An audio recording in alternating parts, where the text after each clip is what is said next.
The night over the South China Sea was unnervingly calm, the kind of silence that made even seasoned sailors uneasy.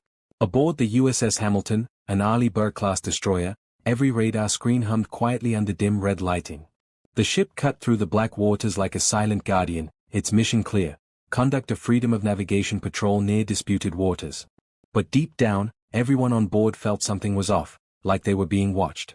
Lieutenant Commander Ryan Cole stood on the bridge, his eyes fixed on the tactical display.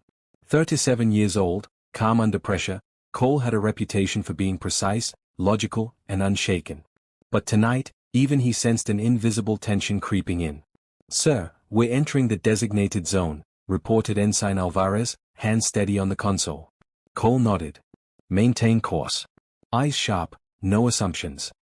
Below deck, in the Combat Information Center, known simply as the CIC, Petty Officer Jenna Hart adjusted her headset. She monitored electronic activity from potential hostiles.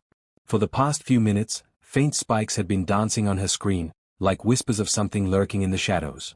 "Lieutenant McCarthy," she called to the CIC watch officer, "I've got intermittent radar anomalies. Could be surface drones or low-altitude UAVs, but they're erratic." "Mark it and keep watching," McCarthy replied, trying to sound confident though unease flickered in his expression. Meanwhile, across hundreds of miles of ocean, within a hidden Chinese coastal command bunker, orders were being prepared. A swarm attack simulation had turned into a real-time opportunity. Intelligence indicated the U.S. destroyer was operating alone.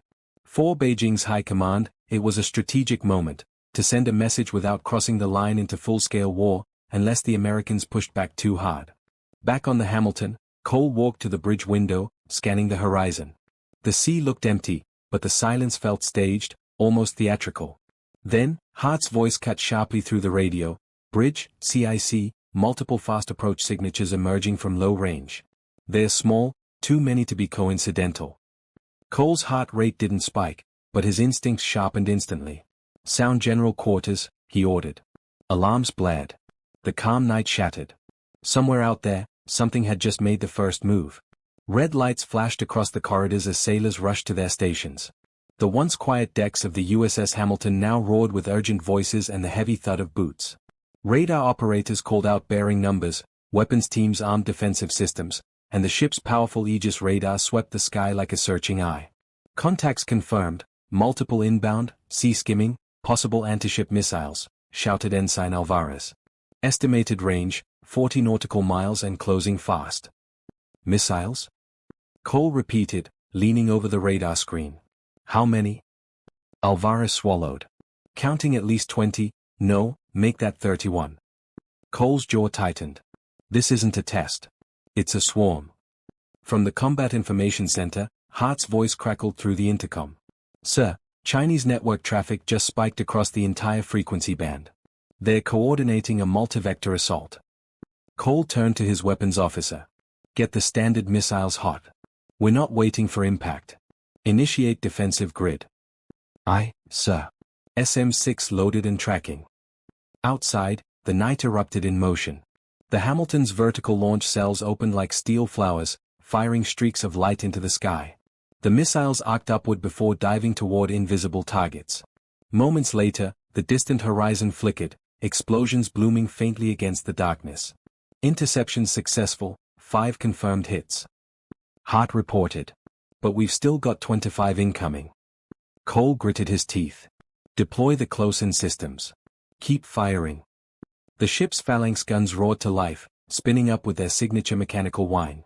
Tracer rounds lit the sky, shredding the air in rapid-fire bursts. The crew worked with mechanical precision, every action drilled through years of training. But even with cutting-edge tech, the swarm was relentless. Some missiles decoyed, others dove low over the waves, hugging radar blind spots. "Two slipped through," shouted a voice. The destroyer shuddered violently as explosions burst nearby. The ship listed slightly, metal groaning in protest. Lights flickered, then steadied again. "Damage control, report." Cole barked. "Minor hull breach, starboard aft." "No casualties," came the response. "Sealing off affected compartments." Cole steadied himself on the console, exhaling sharply. "They're testing us," he said quietly. "Seeing how far we'll bend before we hit back." But deep down, he knew this wasn't just a test. The swarm wasn't meant to destroy the Hamilton, it was meant to send a message. And now, the entire Pacific was about to listen. Smoke lingered over the deck as the crew scrambled to maintain full operational control. The atmosphere was thick with tension, but no one panicked. They had trained for chaos, now they were living it. Remaining inbound count, 11 missiles, Alvarez reported, voice steady but tight. ETA, less than 4 to 5 seconds. Cole nodded sharply. Bring up electronic countermeasures. Launch decoys, full spread. A burst of metallic canisters shot into the air, releasing clouds of chaff and heat signatures. The Hamilton became a flickering ghost in the radar spectrum, confusing guidance systems desperately hunting for a target. Several missiles veered away, slamming into the sea in violent geysers of water and flame. 7 left, shouted Hart over comms. CIWS, focus fire. Cole commanded. The phalanx system screamed again, their barrels rotating with lethal precision. The final line of defense spat thousands of rounds per minute at the remaining threats. One missile erupted midair, another detonated so close that shrapnel rained across the deck, clanging like hail against steel. 3 remaining, bearing 280. Alvarez called out. Cole turned to his weapons officer. Fire last resort ESSMs. Don't let them touch us. The ship released a final set of missiles, smaller, faster, laser-guided. They streaked off the rails and collided with the incoming swarm in rapid succession. 1, 2, 3. Silence. For a few long seconds, no one spoke. Even the stormy sea seemed stunned into stillness. The attack had ended. Threat neutralized, Hart finally reported, her voice trembling just slightly. A low breath escaped Cole. Stand by, but don't relax. This wasn't random, he said, his tone heavy with meaning. In the Chinese control bunker, analysts observed quietly as screens confirmed the swarm had failed to sink the destroyer, but it had forced the U.S. warship to expend a significant portion of its defensive arsenal. Message delivered, a Chinese commander muttered. Now we wait to see how they respond. Back aboard the Hamilton, Cole gathered with the senior officers in the CIC. Damage reports came in minimal. Morale was shaken, but not broken. They wanted to rattle us, Lieutenant McCarthy said, wiping sweat from his forehead. They wanted us to think they could overwhelm us. Cole stared at the radar, watching for any signs of a second wave. They're trying to change the rules of engagement. A test of will.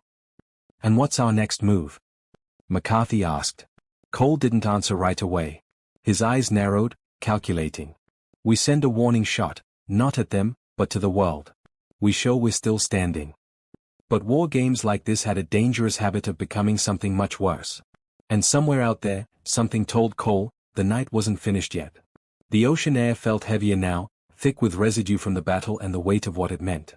Inside the Combat Information Center, everyone waited, some staring at blank monitors, others gripping headsets as if expecting them to erupt again with warning tones. But the screen stayed quiet. Sir, Hart said softly, Chinese comms just went dark. They're not pushing another wave. Cole nodded, but his expression didn't ease. They fired a swarm that could have sunk us if even a few more had slipped through. That isn't a bluff, it's a preview. Lieutenant McCarthy exhaled. So what now? We head home. Cole shook his head. No.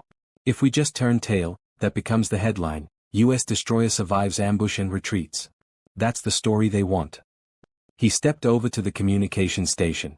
Open secure channel to 7th Fleet Command. Aye, sir. Channel open. This is Lieutenant Commander Ryan Cole of the USS Hamilton, he said calmly. We were attacked by a coordinated missile swarm in international waters. We remain fully operational. Request permission to proceed with wide-area radar sweep and deterrence maneuver. The reply came seconds later, Hamilton, this is 7th Fleet. Permission granted. Maintain defensive posture. You are not alone, reinforcements en route. A subtle shift moved through the crew. Not relief, but solidarity. Minutes later, the Hamilton adjusted its course, advancing deeper into contested waters. Its radar swept wide, broadcasting presence, strength, and defiance. Over the horizon, faint signals indicated the approach of additional U.S. vessels and Allied aircraft from nearby bases. The Pacific wasn't quiet anymore, it was alert, awake, aware. On the bridge, Alvarez glanced at Cole. Sir, do you think they'll try again? Cole looked out into the dark waves, eyes unwavering. Maybe, he said. But if they do, they know now we don't break. In a Chinese command room lit by the glow of tactical screens, a senior officer watched the Hamilton's defiant movements. His jaw tightened. Their swarm had sent a warning. But the Americans had answered back, by refusing to back away. "This is just the beginning," he murmured. Back on the Hamilton, the night stretched onward, calm once more, but no longer silent. It was a different kind of quiet now. A waiting quiet. A final warning, hanging over the sea like a storm cloud yet to break. And in that tense stillness, one truth lingered in every sailor's mind. Survival tonight didn't end the fight. It had only ensured there'd be a next time.